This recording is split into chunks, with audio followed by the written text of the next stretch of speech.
With so many Paladin builds built around doing as much damage as possible, I wanted to take it into a different direction, and I came up with the Oath of Protection. Realizing every piece of equipment and every skill there is to just turn this Paladin into a full healing and buffing battery. A very, very helpful support through an armor mode run. This build is made to make sure you survive. Our inspirations heal, our heals bless, our blesses give you blade ward, our blesses give additional d4, our AC is crazy high, and if you can't heal your way out of it, well, you can always smite your way out of it.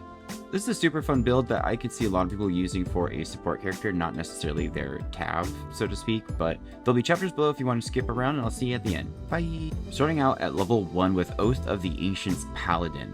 Paladin is going to give us a bunch of proficiencies that we're going to use. Heavy metal armor is going to be very helpful. Oath of the Ancients gives us an ability called Healing Radiance, and this is an AoE heal for you and everyone around you. It's going to heal you your proficiency bonus, plus your level in Paladin, and your charisma modifier, twice. It's absolutely rad. Basically, everything else from this side of the Paladin sucks, but this is definitely cool and worth taking to the end of the game. Stats wise, I would take charisma to 17, make it your highest for sure. I would dump intelligence, and I would make strength in the 15 area and constitution around 14. I wouldn't really dump dexterity. There's a lot of saves that really could help you there. If you really think you're not going to do much melee attacking, you could flip it and make constitution 15 and save strength at 14 and just keep it there for the rest of the game. Next level, we get right into the protection part of the Oath of Protection. We get to pick a fighting style, which we will pick Protection.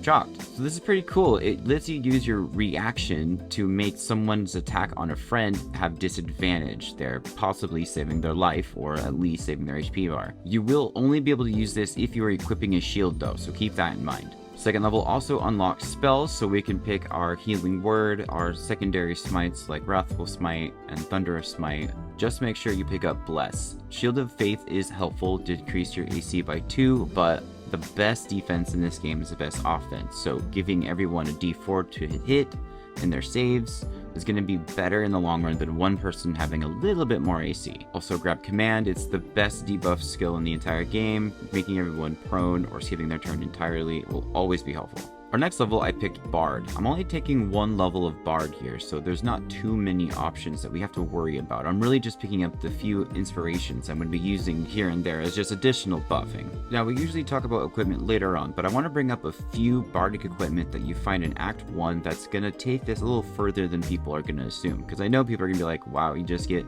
3 inspirations per long rest. That's not very useful, but, you know, for a single level dip, it's pretty sick, especially since we're going to stack some more stuff on top of it, and we'll get there in a second. But you can turn that 3 once a day to 4 with the Wondrous Gloves, which are a pair of gloves that you'll find at the Harper Stash in the Underdark. You can get to it super quickly. Not only do they increase your 3 to a 4, but they give you additional AC with it too, so they're pretty sick. But if 4 is not enough for you, you can make it 5 with the Boots of Brilliance, but you'll find those in Act 2 around Shar's Gauntlet, and they take an action to do, but still, pretty sick. Other than that, the cantrips are going to be your only cantrips in the game, so I would pick the ones you like. Vicious Mockery is just fun, but Mage Hand and Friends are going to be very helpful throughout the game. The spells are quite important though. Healing Word is one of the #1 things why we're even in the Bard scenario. It'll be the catalyst of most of our healing and buffing. As far as the other spells go, Longstrider and Fairy Fire are always very helpful. Also, Tasha's Hideous Laughter can really help you out in the beginning of the game. The next level we put into Paladin, making us level 3 there. It's going to unlock our new Paladin Oath abilities, of which I don't think I've ever used the entire game. Speak with Animals, though, is free, which is really useful and fun. But our next level is going to go back into Paladin, giving us a feat. And I use that for ability score increased, giving us an 18 Charisma and a 16 Strength. You can also, if you wanted to, if you're going the more constitutional wise, you could take Resilient, moving your constitution up to a 16, and then giving you proficiencies in constitution saving throws, which would be pretty helpful later on. So it all depends on how much you really think you're going to be hitting people. If you're using your main character, you're probably going to be hitting people a lot, but if this is a sub support character, I'd go the constitution route. Our next level makes us a level 5 Paladin, which unlocks second attack and level 2 Paladin spells. Now the level 2 Paladin spells are kind of whatever, but Aid and Lesser Restoration are pretty clutch, especially if you're using summons like us or Scratch or Spiritual Guardians. The Aid both stack onto their HP and increase them as well. 6th level Paladin though is pretty dope as we get our Aura of Protection. Now if your allies and you are close to each other, you'll receive a bonus to saving throws equal to your Charisma modifier, and because we're maining Charisma, that's going to be a huge bonus. And at this point in the game, because we'll basically always have Blessed on, that's a possible +8 to everyone's saving throw. Insane. Absolutely insane. This is a really good way to get around the risky ring side effect of having disadvantage on all your saving throws, and it's also a really good way to break around the Jungir's madness from the flail, or the Clownhammer's laughing curse. If you can't stop the save from happening, just make your save so big that it doesn't even matter. Now, the next 3 levels are all going to go into Rogue. We're going to build up into Thief as fast as we can to unlock Fast Hands, giving us 2 bonus actions. 2 bonus actions mean multiple healing words, they mean multiple bardic inspirations, it means more than 1 smite spell, it means multiple dashing so you can get people into your aura of protection, and then I would put another level into Thief to grab a feat. That way our charisma modifier can be 20. It's a little cliche, I know, but having that much mobility and having double bonus actions is almost necessary for any combat medic build that you're gonna have. Does she need it? Nah, probably not, but you know, now I can spread all my buffs and heals around and do an attack, so. Our last level is going to take Paladin to level 7, unlocking the Aura of Warding, which gives all your Paladin and your Paladin's friends resistance to all damage from spells. First, as far as equipment goes, we'll talk about the healing buff. Now, I've talked about it quite a bit, but the Whispering Promise Ring and the Hellrider's Pride Gloves work very well together. You can purchase Whispering Promise off Volo right before you save Arabella from the snake. He's right in the Druid's Cove. Hellrider's Pride is given to you from Zelvor only if you discover Kagra's Seeker or take down Kagra. Now, the ring turns any moment that you use to heal someone into an additional bless that lasts for 2 rounds and does not take concentration from anybody. It's the most important item in the entire game. I'll never stop talking about it.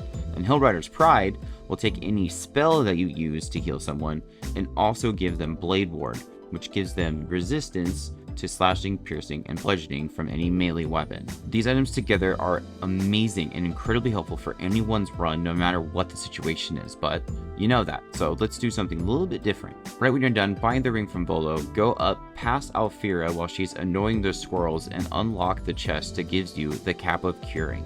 Now, this is a hat that every time you use Bardic Inspiration to give to someone, you also heal them 1d6. And because this is an instance of healing, your Whispering Promise Ring will then also give them Bless. So now your inspirations are healing and giving Bless at the same time. There's also a ring in Act 1 called the Ring of Solving, and every time you do an instance of healing, it adds 2 additional healing points on top of it. It's super helpful. It's a lot like the level 1 Cleric of Life skill, but in a ring, so you don't have to take a level for it. The Boots of Striding can be found off Minthara, and these will stop you from being prone from literally anything, like icy floors, being pushed, all of it, as long as you're concentrating on a spell. You can pull these off Minthara at the Goblin Camp. They're totally worth it. In Act 3, definitely trade out the Hellrider's Pride Gloves for the Reviving Hands. You can buy them at the church that's right at the beginning of Baldurs Gate. These make the Blade Ward trigger a lot more like Whispering Promise, where it's literally any action of healing. The Whispering Promise is so easy to trigger, you can just throw healing potions on the ground and just mass bless everybody. But Blade Ward won't work with the Hellrider's Pride because it needs to be cast from a spell. The Reviving Hands, though, don't. 10 out of 10 gloves, definitely get them. The Staff of Arcane Blessing can be found in the Arcane Tower in the Underdark. Now, this gives you a free cast of Bless, but it also augments that Bless, adding an additional d4 to all spell attack rolls, which is super incredibly helpful, especially if you're rolling deep with Warlocks or Wizards and Sorcerers. That is going to be incredibly helpful. I use a lot of shield-based builds, and I have 2 solid favorites. That has to be the Shield of Devotion and Kethric's Shield. The Shield of Devotion is absolutely sick. You can buy it from Quartermaster Tally in Act 2. It gives you an additional level 1 spell slot, which is going to be great because we're using our healing word to distribute buffs all throughout the entire game, and it gives us a level 3 casting of Aid to use on ourselves. While Kethric's Shield gives you a +1 to your spell save DC and gives you advantage on dexterity saving throws. Very cool. Hey, thanks for watching my video, guys. I want to say thank you very much to all my sponsors, but especially these 3 guys right here. Everyone from the Adventurer or more get to be put in our ending credits, and I get to pick one of them every Sunday to be chosen for a raffle. Although last Sunday, I picked 2 people to win, and this coming Sunday, I'm going to be picking 1 person from each column to get a free t-shirt. Last t-shirt was the Baldurs Blast, and the next one is my Create and Destroy Water shirt, which I like a lot. I hope you do too. But that's all I got, so thanks everybody. Bye, love you.